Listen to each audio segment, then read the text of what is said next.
السلام علیکم و رحمت الله و برکاته. با برنامه وزارت امور داخله در 7 روز گذشته خوش آمدید.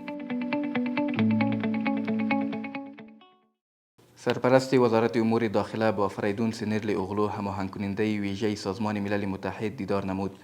در این دیدار پیرامون پیشرفت‌ها، چالش‌های موجود، تحکیم رابطه امارت اسلامی با جامعه جهانی و مبارزه با مواد مخدر بحث و تبادل نظر گردید.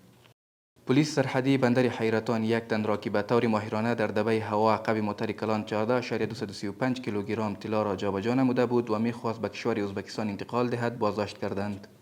کار ساخت تعمیر اداری ولسوالی نکی ولایت پکتیکا آغاز گردید.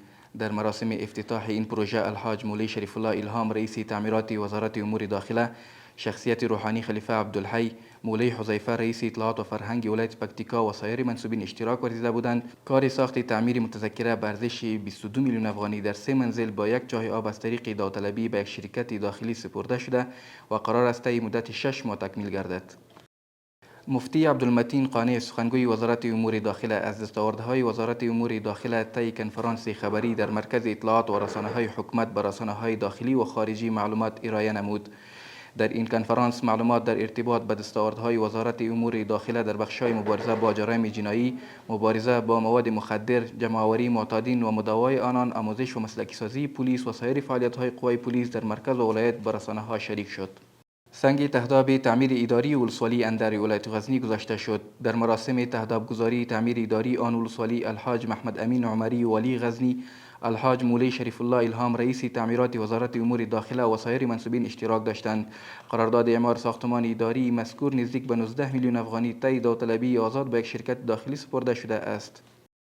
الحاج خلیفه سراج الدین حقانی سرپرست وزارت امور داخله با سفیران پیشین و جدید کشور ژاپن برای افغانستان دیدار کرد.